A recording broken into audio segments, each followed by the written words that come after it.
hermanos, feliz sábado. Bienvenidos a la programación de Culto Joven. Nuevamente el Señor nos dio vida y salud y estamos contentos porque podemos disfrutar en su compañía y la de cada uno de ustedes este momento especial de sábado. Quiero abrir las Sagradas Escrituras, pero no sin antes encomendarnos a Él. Querido Dios, Padre bueno, santo y misericordioso, gracias te damos por las horas de este día de reposo, por estas 24 horas de tiempo santo. Refresca nuestras mentes con tu palabra, ilumínanos y déjanos ver tu gloria. Gracias por cada hermano que está viendo la programación, llénala de tu paz y de tu perdón, en el nombre de Jesús. Amén.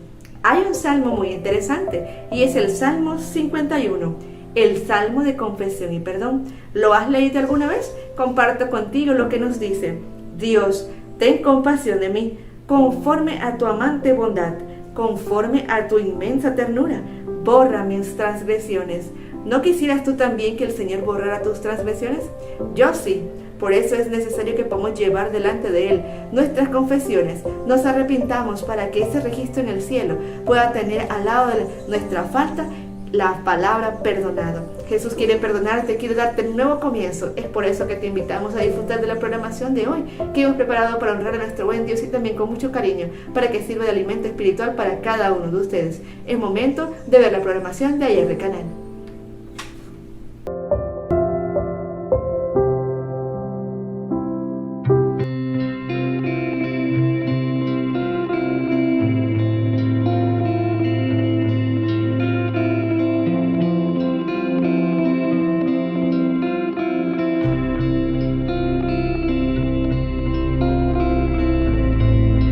Alabanzas.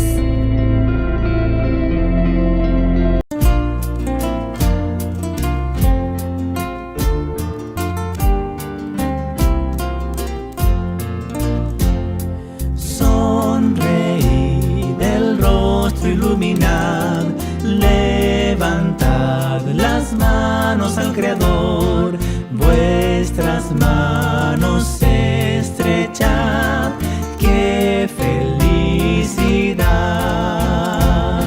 Sonreíd el rostro, iluminad, levantad las manos al Creador, vuestras manos estrechad, qué felicidad.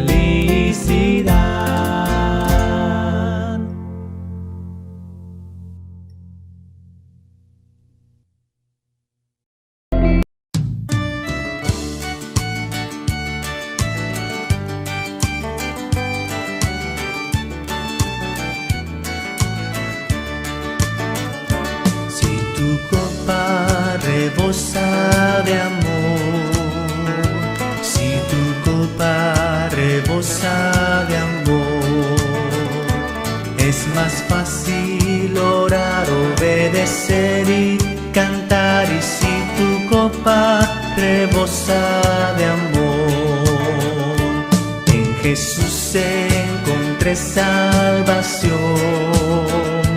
en Jesús encontré salvación. Cantaré las maravillas de Jesús mi Salvador. Y si tu copa rebosa de amor,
amigo, amas tú a Cristo. Si yo amo a Cristo, seguro que le amas, seguro que le amo. Y porque tú le amas, por eso le amo. Porque Él murió por mí, esa es la razón de amarle.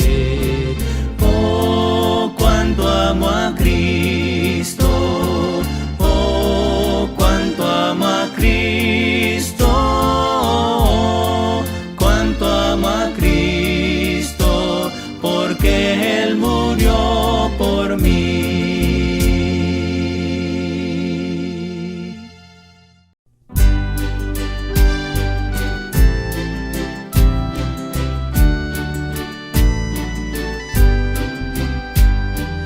Voy por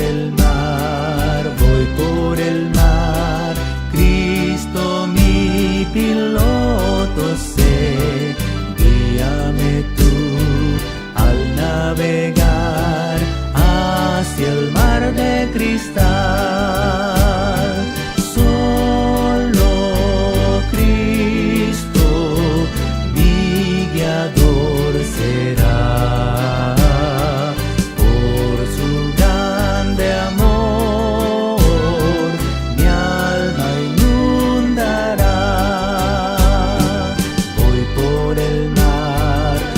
por el mar, Cristo mi piloto sé, guíame tú al navegar hacia el mar de cristal.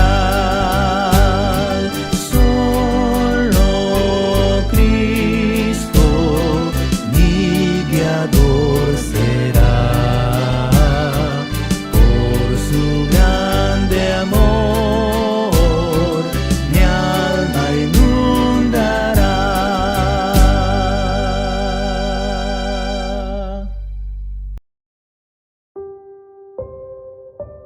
Testimonio.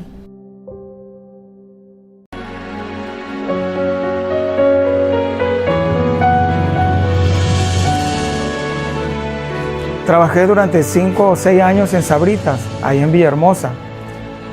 Pero cuando me conocí con ella, mi deseo de regresar a la iglesia se volvió más fuerte. En mi caso, mi papá siempre, desde que yo recuerdo que tenía como 11 años de edad, él me hablaba de la Biblia. Él ya era religioso en ese tiempo, entonces siempre me hablaba citas acerca de la Biblia y me llevaba de visitas cuando yo era pequeña. Entonces a mí me llamó mucho la atención y precisamente cuando yo conocí a él, que fuimos novios, él me dijo que él había sido también adventista. Entonces, pues dijimos que cuando nos casáramos íbamos a llegar a la iglesia. Sabía que no iba yo a tener un trabajo donde me dieran el sábado en las empresas que yo estaba acostumbrado a trabajar. Así que después de casarnos, al menos yo tuve la oportunidad de trabajar en la empresa Nissan allá en Villahermosa, en Autosur, pero fui a presentar mis documentos para que me aceptaran. Pero cuando me llamaron a los 15 días para que yo ya llevara ya mis documentos, ya no quise ir porque en mi mente decía, si yo voy, me voy a alejar mucho y ya no voy a entrar a la iglesia. Así que dejé pasar ese trabajo. Sí fue algo no tan fácil, porque en realidad estábamos pasando una época un poco difícil. Pero cuando vinieron a vernos para que nos bautizáramos, fue una campaña grande, muy bonita que hubo aquí.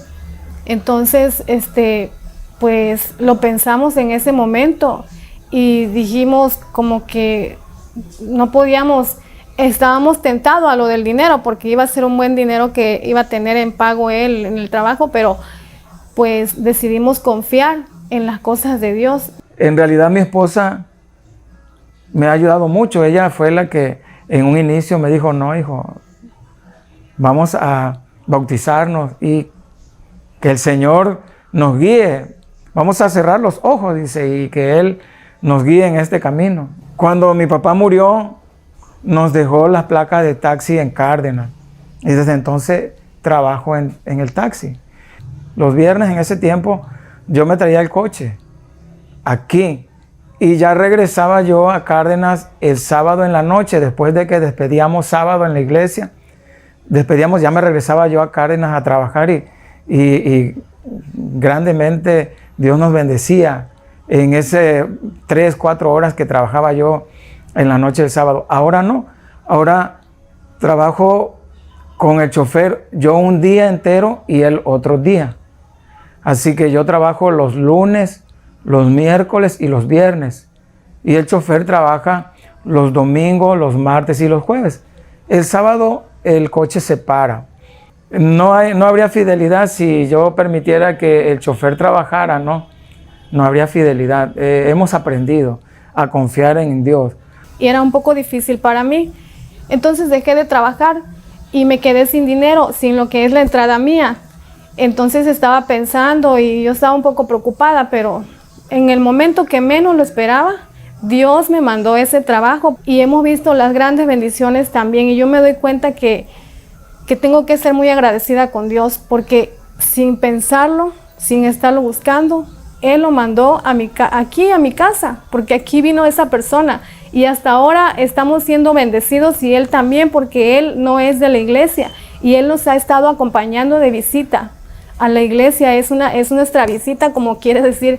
Nosotros trabajamos a partir de domingo a viernes, es nuestros días de trabajo, y en eso no hay problema, porque Él nos ha dicho que Él se siente completamente bien, que Él está feliz, y también le da gracias a Dios de que nos haya encontrado nosotros que llegamos a la iglesia, y que Él dice que no desconfía de nosotros, de que le vayamos a defraudar en el trabajo.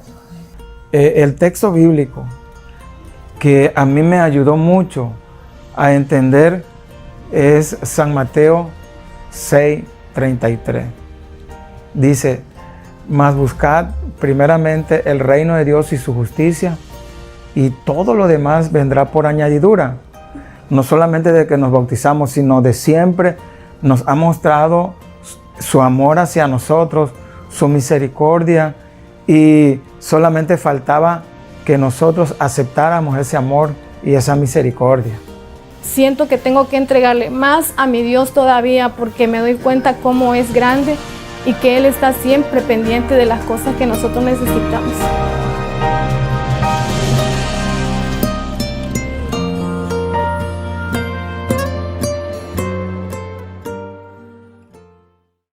Inspírate. A continuación, comprueba tu conocimiento. Primera pregunta: ¿cómo se llamaba el padre de Noé? ¿Cómo se llamaba el padre de Noé? A. Enos. B. Caín. C. Matusalén. D. Lamec. 10 segunditos para que me deje su respuesta allí en la sala de chat.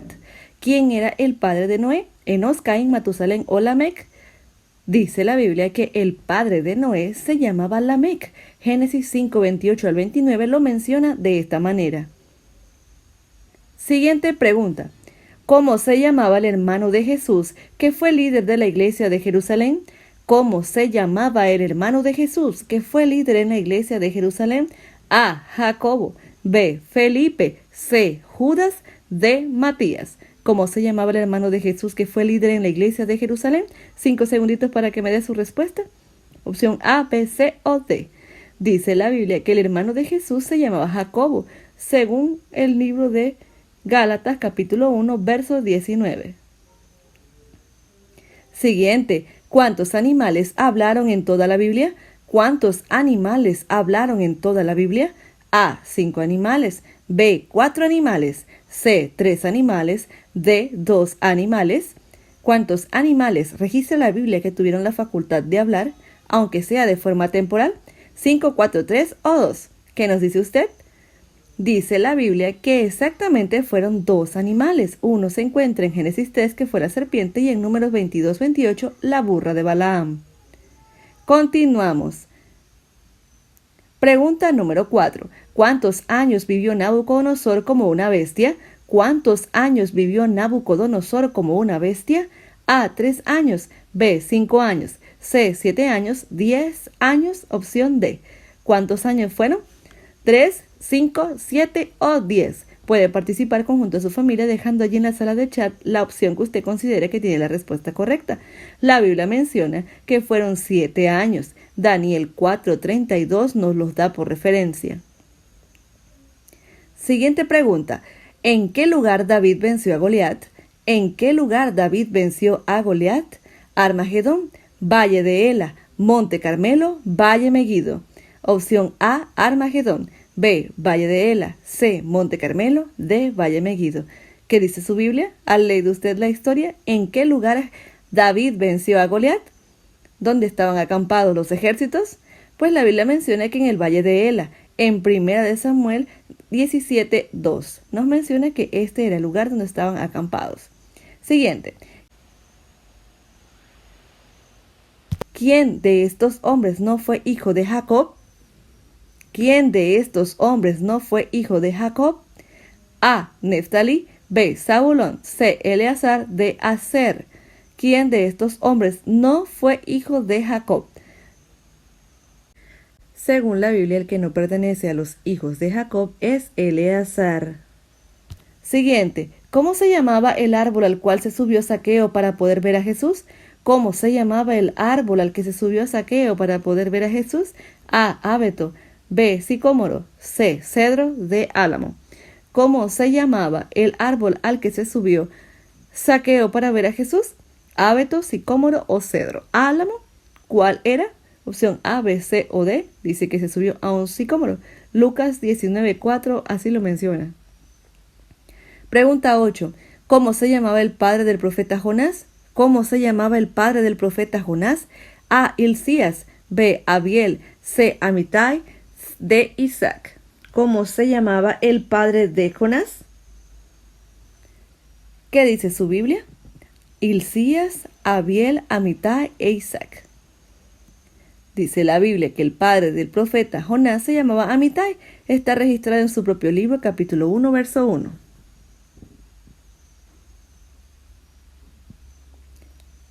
¿Cómo se llamaba la compañía de soldados a la que pertenecía el centurión de Cornelio? ¿Cómo se llamaba la compañía de soldados a la que pertenecía el centurión Cornelio? A, la italiana. B, la griega. C, la latina. D, la romana. ¿Cómo se llamaba la compañía de soldados a la que pertenecía el centurión Cornelio? Italiana, griega, latina o romana. Dice la Biblia en Hechos 10:1 que se llamaba la italiana. Última pregunta. ¿En qué ciudad los discípulos fueron llamados cristianos por primera vez? ¿En qué ciudad los discípulos fueron llamados cristianos por primera vez? A, Jerusalén. B, Roma. Opción C, Berea o D, Antioquía. ¿Qué dice su Biblia? 5 segunditos para que me deje su respuesta allí en la sala de chat. ¿En qué lugar fueron llamados los discípulos por primera vez cristianos? Dice la Biblia que fue en Antioquía, según Hechos 11:26. Mensaje. Durante 3 largas semanas en 1943, 3 pequeñas balsas que contenían a 8 miembros de la Fuerza Aérea de los Estados Unidos de Norteamérica flotaron en la inmensidad del Océano Pacífico. Sus ocupantes, a pesar del hambre, la exposición a los elementos, la enfermedad y la desesperanza, se aferraron a la confianza de que algún milagro pudiera salvarlos.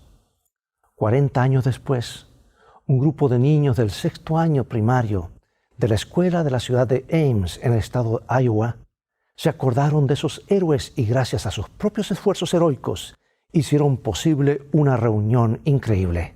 Mantente en sintonía para escuchar esta conmovedora historia.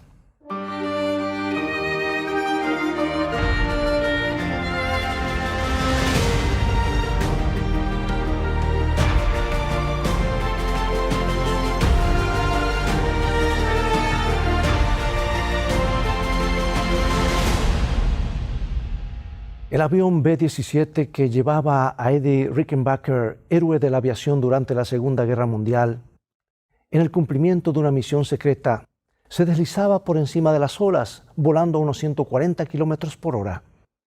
Su tren de aterrizaje no había sido bajado para no correr el riesgo de que chocara en el agua. A 3 metros por encima de la superficie, el copiloto teniente James Whittaker apagó todo lo que funcionara con electricidad en el avión y el piloto, el capitán William Cherry, tiró hacia atrás el comando del aparato de modo que la cola hiciera contacto con el agua antes que el resto del fuselaje. Tenían que descender en el Pacífico por haberse pasado de la isla a donde iban debido a un giroscopio dañado.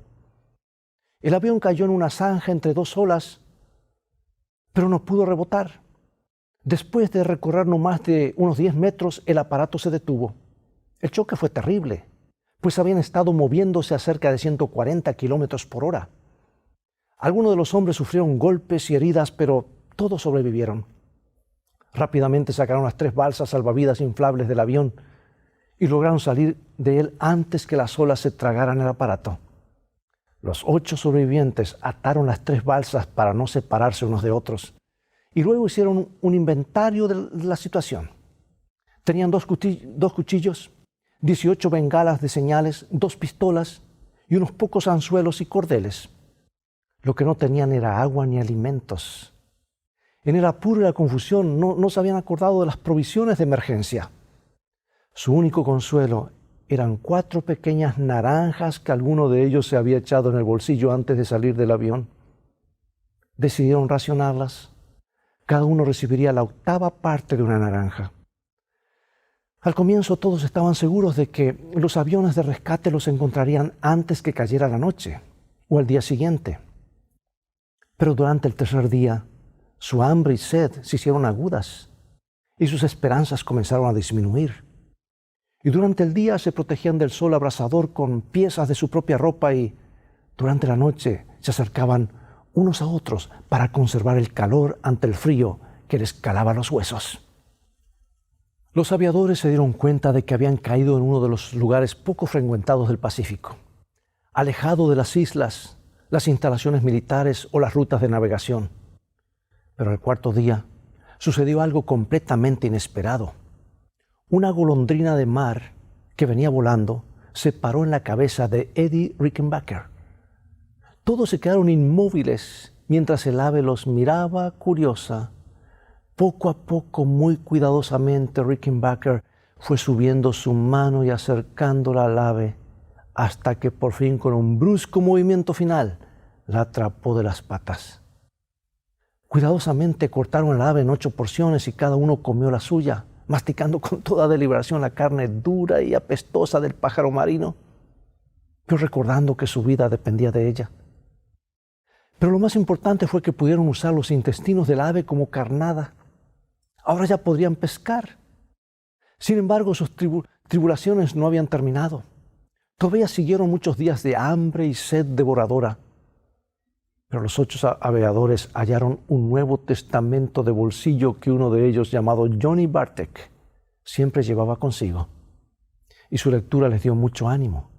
Comenzaron a celebrar un servicio religioso todos los días. Leían pasajes bíblicos y oraban a un Dios que la mayoría de ellos nunca antes se había molestado en conocer muy bien. Pero en la vastedad del Pacífico, el Señor Todopoderoso creció en sus conciencias. Su palabra adquirió un significado especial y esos hombres, que hasta entonces no habían sentido su necesidad de Dios, descubrieron la fe.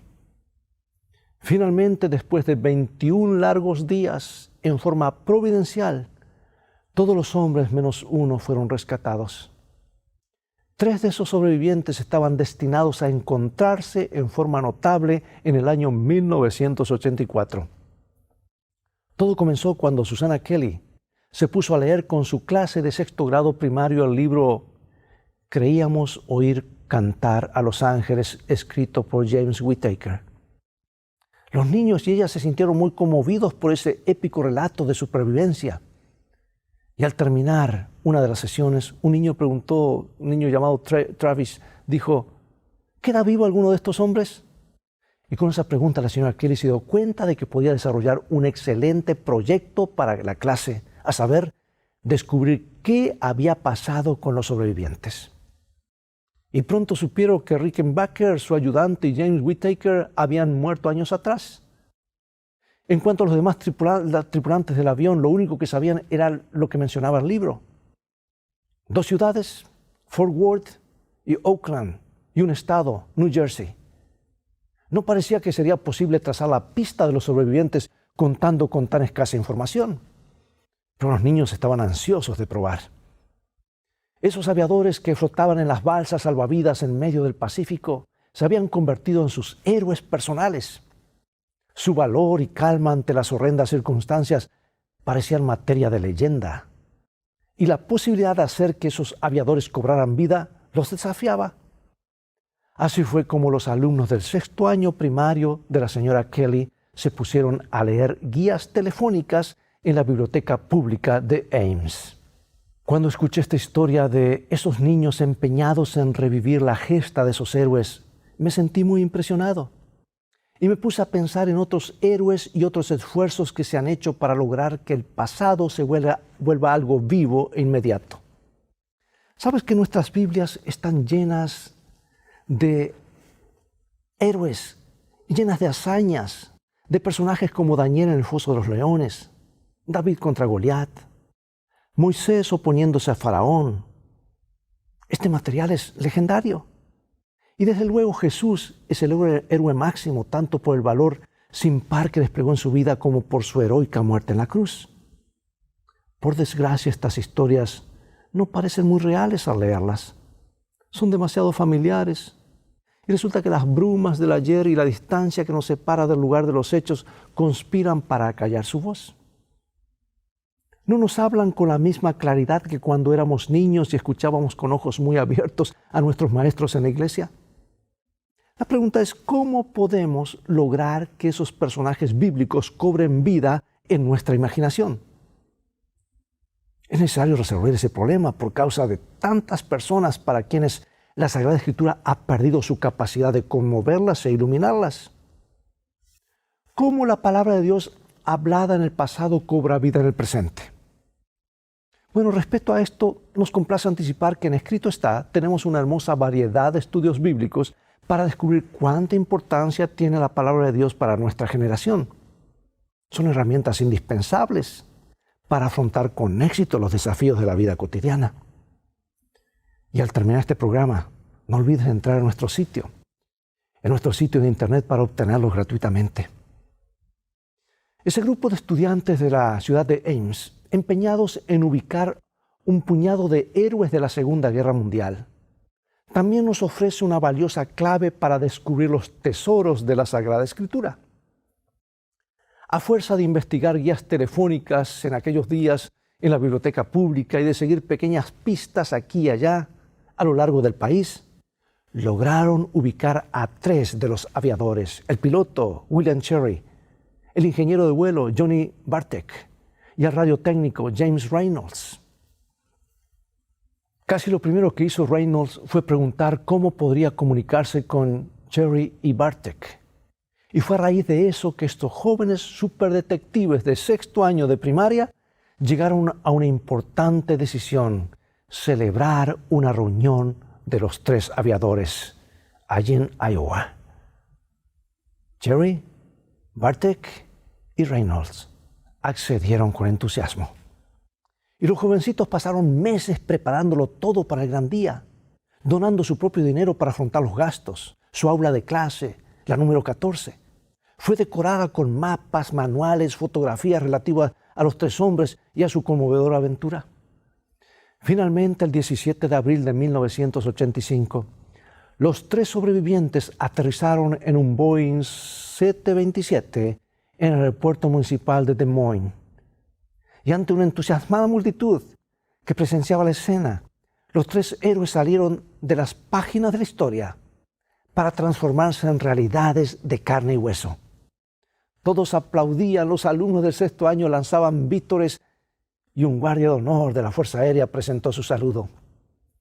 Y durante los 3 días de reunión que siguieron, los alumnos de la señora Kelly tuvieron la oportunidad de hablar con sus héroes cara a cara. Todos esos viajeros que estaban allí, todos esos relatos antiguos de hombres a la deriva en el Pacífico se volvieron experiencias muy reales para ellos.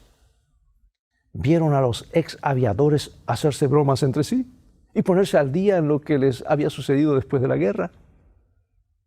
Los 3 tomaron grandes vasos de leche malteada con sabor a fresas que muchas veces habían deseado tener mientras flotaban sin rumbo en el mar.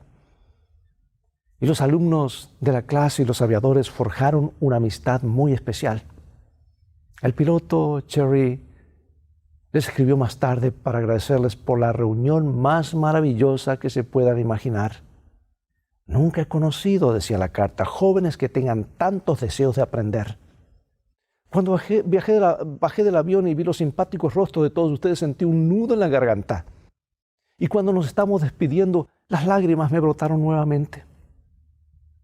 Esta no es una despedida, porque tengo el propósito de volver a visitarlos en el futuro para ver cómo les va. Los quiero mucho a todos, así escribía este personaje de la historia.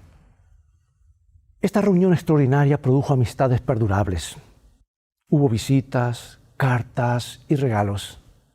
Esos héroes lejanos habían pasado a ser amigos de los niños. Y ese grupo de alumnos proveyeron un nuevo fin para ese incidente de guerra sucedido hacía 42 años. Yo creo que esos niños de escuela primaria de Ames nos demuestran cómo podemos experimentar un nuevo comienzo en nuestra relación con los héroes de la Biblia. Nos pueden ayudar a hacer que los antiguos relatos se vuelvan reales para nosotros. La clave es sencillamente compartir algo, es tener experiencias comunes. Al comienzo, los alumnos de la señora Kelly no tenían idea de cómo sería flotar en una balsa salvavidas en medio del Pacífico. Además, vivían muy alejados de la época en que los continentes enteros estaban envueltos en guerra total. Sus héroes eran hombres que ellos admiraban a gran distancia, pero que vivían en un mundo completamente distinto. Pero de pronto, esos héroes bajaron de un avión para hacerse parte de la vida de sus admiradores. Los muchachos y las niñas pudieron ver frente a ellos los rostros curtidos por el sol y compartir las emocionantes y las emociones de los 3 sobrevivientes, esas historias emocionantes. Y ese grupo de jovencitos de 11 y 12 años participaron en la reunión. Y cuando los 3 hombres derramaron lágrimas de gozo, ellos también lloraron. Se habían convertido en partícipes de la historia. Esos niños y niñas ya no eran extraños que contemplaban la escena de lejos. En nuestro propio caso sucede lo mismo. Con referencia a la Sagrada Escritura, no necesitamos permanecer marginados del mundo que nos presenta. Podemos participar en esos antiguos relatos. Podemos compartir esas mismas experiencias conmovedoras con Dios. ¿Cuál es el secreto de hacer que la Biblia cobre vida? Es simplemente la participación. Digamos que tú lees el relato de cómo David debió huir del celoso rey Saúl. De pronto se ve atrapado en una quebrada y clama a Dios en busca de socorro. ¿Te has sentido alguna vez atrapado? ¿Estás enterrado por las circunstancias? Entonces clama a Dios con el mismo entusiasmo de David. Y cuando venga la respuesta de Dios, también podrás gozarte con David, que fue librado, y hacerte eco de sus salmos de agradecimiento. Tú te habrás convertido en parte de ellos, en vez de apenas ser un espectador. Supongamos que estamos leyendo acerca de la terrible lección que Daniel debió afrontar, o de desafiar el mandato de su rey, o dejar de adorar a Dios. 2 lealtades en conflicto. Pero Daniel escogió la más importante, continuó adorando a Dios. Los enemigos de Daniel lo hicieron echar en el foso de los leones, pero Dios lo libró y lo bendijo como su profeta. ¿Te has tocado alguna vez tener que hacer decisiones difíciles? ¿Has debido escoger alguna vez entre ser leal a una persona en tu trabajo o permanecer leal a Dios? Inspirado por el ejemplo de Daniel, tú podrás elegir lo correcto. Y al hacerlo, te convertirás en participante. El relato de Daniel se volverá una experiencia personal para ti, porque habrás conocido el gozo que proviene de poner a Dios primero. Cuando compartimos experiencias espirituales, los personajes bíblicos se vuelven un apoyo muy real para nosotros. Eso es lo que tenía en mente el autor del libro de los Hebreos, que yo creo firmemente que era San Pablo, cuando escribió lo que aparece en el capítulo 12, versículo 1 y 2. Por tanto, nosotros también, teniendo en derredor nuestro tan grande nube de testigos, despojémonos de todo peso del pecado que nos asedia y corramos con paciencia la carrera que tenemos por delante, puesto los ojos en Jesús, el autor y consumador de la fe, el cual por el gozo puesto delante de él sufrió la cruz, menospreciando lo oprobio, y se sentó a la diestra del trono de Dios. Amados, la Biblia, las Escrituras están para hacernos participantes en esa carrera común.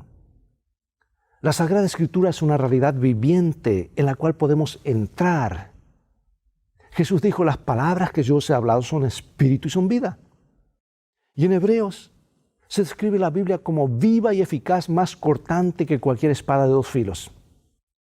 No es tan solo un libro de historias, sino algo que podemos blandir como un arma. Y Pablo exhorta a los colosenses diciéndole lo siguiente en Colosenses 3:16.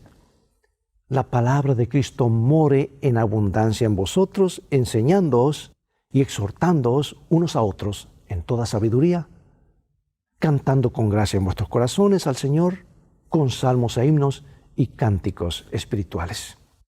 ¿Cuál es el blanco entonces? La palabra de Dios morando en nosotros ricamente, productivamente, haciendo posible lo que Dios espera de nosotros. ¿Sabes que cada promesa es un desafío que se hace para que experimentemos con la fidelidad de Dios? Un simple observador puede bostezar, cabecear mientras lee la Biblia, pero los participantes no pueden. La Biblia es nueva cada día y encuentran más y más en común con ella. ¿Sabías que varios de esos héroes de la Segunda Guerra Mundial tuvieron precisamente esa experiencia? Varios de ellos que tenían un conocimiento muy superficial del Dios de la Biblia y que admiraban las historias de las Escrituras solo a gran distancia, descubrieron algo en común con la Biblia. Y eso cambió sus vidas. Por ejemplo, James Whittaker cuenta cómo sucedió esto. Durante el día número 13 de su odisea en el Pacífico, los hombres iban perdiendo rápidamente las escasas fuerzas que les quedaban bajo un sol abrasador, profundamente debilitados por la sed y cubiertos de llagas por el agua salada. De pronto, poco después de las 10 de la mañana, vieron una cortina azul de lluvia que se movía hacia ellos. Todos se pusieron a orar en voz alta, pidiendo que el chubasco llegara a donde se encontraban. Esta vez nadie se sentía inhibido. Todos se aferraban a las promesas de la Sagrada Escritura. Y de pronto, cuando la cortina de lluvia estaba apenas a unas 3 cuadras de ellos, un viento comenzó a desviarla en otra dirección. Los náufragos en sus balsas se sintieron aplastados por la desesperación. Pero la fe de uno de ellos no murió. James Whittaker comenzó a orar y los otros lo siguieron. De todos ellos, Whittaker parecía ser el menos capaz de hacer eso porque toda su vida él había sido pendenciero, egoísta, indiferente hacia la religión. Pero allí en las soledades del Pacífico comenzó a conocer a un Dios que era capaz de cuidar de hombres desesperados en la misma forma como cuidaba de los personajes de la Biblia. Y Whittaker imploró diciendo, oh Dios, tú sabes lo que significa el agua para nosotros. Tú tienes el poder para devolvernos esa lluvia. Varios otros compañeros abandonaron su esperanza. Uno de ellos gruñó disgustado que el miserable viento iba a seguir soplando en la misma dirección 40 años más. Y Whittaker replicó en su oración, Señor, el viento te pertenece. Tú eres el dueño. Mándale que sople hacia acá y nos devuelva esa lluvia, sin la cual nos moriremos. ¿Y cuál no sería el asombro de todos al ver que, a pesar de que el viento no cambiaba de dirección, la cortina de lluvia se detuvo y luego muy lentamente comenzó a retroceder hacia ellos, contra el viento? Los hombres contemplaron cómo se movía con majestuosa deliberación. Y más tarde Whittaker dijo, a recordar ese incidente, él dice, era como si una mano omnipotente la estuviera guiando hacia nosotros a través de las aguas del mar. Pronto la lluvia estaba cayendo sobre los hombres moribundos. Bebieron todo lo que quisieron y dejaron que el agua chorreara sobre sus cuerpos resecos y llagados. Todos ellos habían llegado a ser partícipes del gran drama de Dios. Unos pocos días más tarde sucedió otro milagro salvador. Whittaker y 2 compañeros cuya balsa se había desprendido de las otras vieron una isla y se pusieron a remar hacia ella. Pero cuando les faltaba tan solo unas 2 cuadras para llegar, una fuerte corriente comenzó a arrastrarlos mar adentro, en sentido contrario a la isla. Los hombres se esforzaron por remar contra la corriente, pero en su condición debilitada no podían ganar terreno. Entonces Whittaker se acordó del Dios de la Biblia que le había enviado lluvia el día 13. Ahora nuevamente se necesitaba un milagro para salvarlos. Y el teniente clamó a Dios en procura de ayuda. Angustiado, desesperado, buscando en las profundidades de su corazón alguna provisión de fe, lanzó sus voces al viento en procura de ayuda de parte de Dios. Y James Whittaker comenzó a mover esa pequeña embarcación contra la corriente. De pronto se levantó una tormenta de lluvia que los azotaba. Además de los tiburones comenzaron a rondar la balsa. Y Whittaker tenía que dejar de remar para ahuyentarlos con el remo. Pero contra todos esos obstáculos, Whittaker avanzó. Ahora no le cabía duda alguna en cuanto a quién le daba la fuerza. Y por fin llegó a la playa con sus 2 compañeros. Más tarde, junto con los demás náufragos, fueron rescatados. Habían pasado una prueba terrible que duró 3 semanas. Pero lo más importante, dijo el teniente, fue que me encontré con mi Dios. Fue la mayor aventura que pueda tener un ser humano. Es la historia más grande que pueda contar, escribió él en su libro. Pregunto, ¿no queremos acaso que esa clase de historia se repita en nuestra vida? El Dios de la Biblia se mantiene hoy tan activo como siempre. Quizá no nos toque a todos nosotros presenciar la clase de milagros que vieron los ojos de Whittaker y sus compañeros. Pero todos podemos experimentar cómo de algún modo Dios actúa en nuestra vida si tan solo usamos la Biblia, si probamos sus promesas y aplicamos sus principios. Podremos ver a Dios en acción. Podremos compartir las aventuras de Daniel, de David y de James Whittaker. ¿Por qué no comenzar hoy mismo? No te conformes con ser un espectador. Conviértete en participante. Resuelve que cada día puedes dedicar un tiempo a estudiar la palabra de Dios. Dedica tiempo en forma regular al estudio de la Biblia. Eso es de vital importancia. Hazlo, pues solamente la práctica te puede enseñar cómo usar con ventaja las promesas y principios bíblicos. Concéntrate en un blanco definido. Hacer que la Sagrada Escritura sea una realidad viviente en tu vida.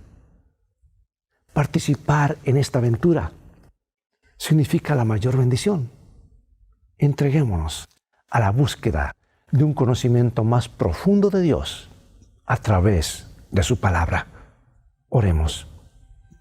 Padre nuestro, gracias por darnos tu palabra poderosa, viviente y dinámica, que tanto puede lograr en nuestras vidas. Ayúdanos ahora a dedicar tiempo cada día para estudiarla, para orar acerca de su contenido y por sobre todo para usarla en nuestra vida diaria. Haz que tu palabra cobre vida y nos imparta nueva vida a cada uno de nosotros, porque lo pedimos creyendo en el nombre de Jesús. Amén. Dios tiene un propósito para la historia que no puede ser modificado ni siquiera por las personas más capaces o los planes más ambiciosos. La Biblia nos dice claramente que en las horas finales de la historia de esta tierra, el pueblo de Dios quedará atrapado en otra controversia religiosa relacionada con la adoración. Habrá un grupo de personas que se aferrarán obstinadamente a su fe en Cristo. Se negarán a aceptar sustitutos. Se negarán a transigir. Amigo y amiga, se acerca el momento cuando tu fe será puesta a prueba.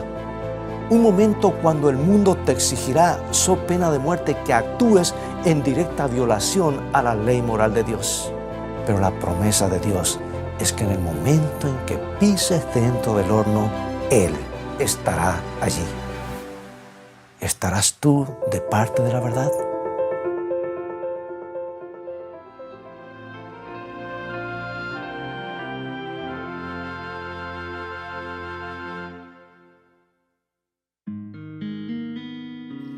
Dios cuida y sostiene todo lo que creó. el que sustenta a los innumerables mundos diseminados por la inmensidad, también tiene cuidado del gorrioncillo que entona sin temor su humilde canto.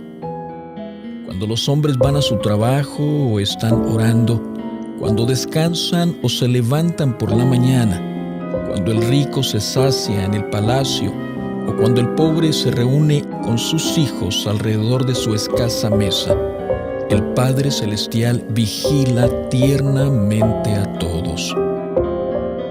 No se derrama lágrima sin que Él lo note. No hay sonrisa que pase para Él inadvertida. Bien amigos, es todo el tiempo que tenemos por hoy. Ya ha llegado el momento de despedirnos. Dios nos ayuda a confiar en su palabra, a hacer calidad de tiempo para que Él nos hable por su palabra, afirmar nuestras vidas ideales sobre la roca de su palabra y sus enseñanzas, no sobre arenas movedizas de este mundo y tradiciones, y sobre todo a vivir y participar de lo que Dios ha hecho en la vida de otras personas y lo que está haciendo en nuestra vida y lo que hará. Te invito a continuar estudiando los mensajes de esperanza de la palabra de Dios.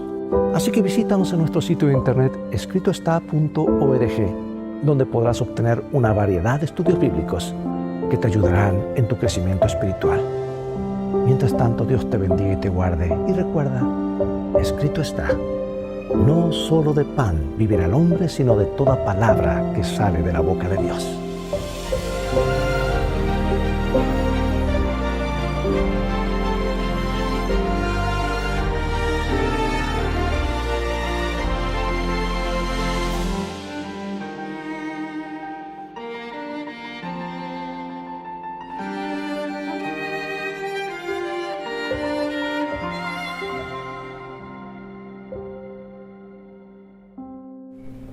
El Salmo 51 del verso 2 en adelante nos dice: lávame más y más de mi maldad, límpiame de mi pecado, porque reconozco mis transgresiones y mi pecado está siempre delante de mí.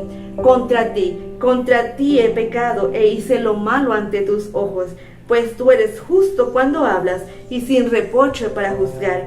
Pero tú amas la verdad en lo íntimo y en lo secreto me ayudas y reconoces tu sabiduría. Purifícame con hisopo y seré limpio. Lávame y seré más blanco que la nieve. Que en esta semana podamos tener así mismo como el salmista el deseo de acercarnos a nuestro buen Dios para ser una nueva criatura, para progresar en la fe, para desechar las obras de la carne y permitir que Él nos lave con su amor y su justicia, para que podamos ser nuevas criaturas que le puedan honrar en cada momento. Dios te bendiga y que pases una feliz semana cargada de bendiciones y que lo que hoy aprendiste puedas compartirlo con aquellos que no lo saben. Bendiciones y feliz semana.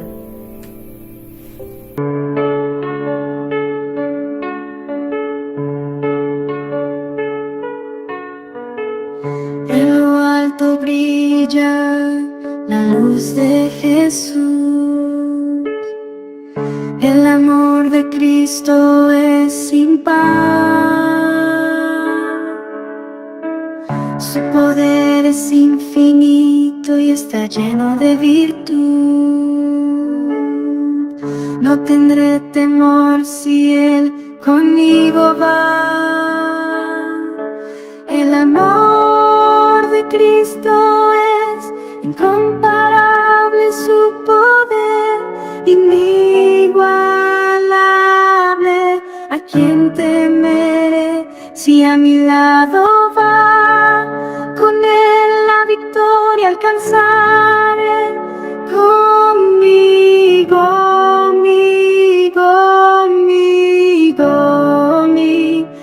conmigo.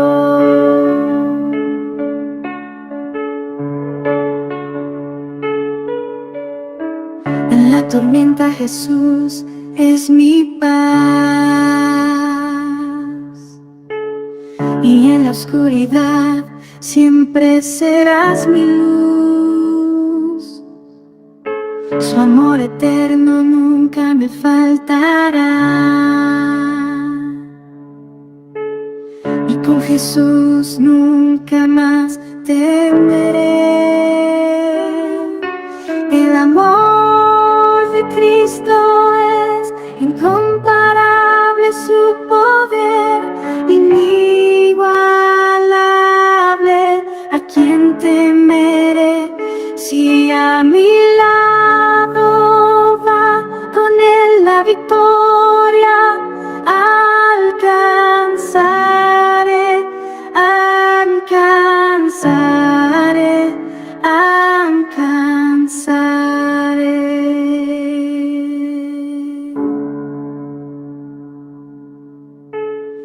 En la prueba Él me sostendrá,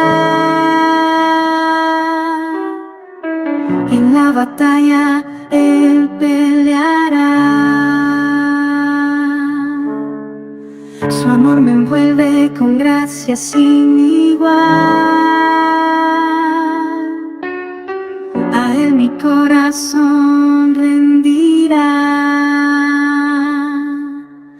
El amor de Cristo es incomparable, su poder inigualable. ¿A quién temeré? Si a mi lado va con él la victoria, alcanzar.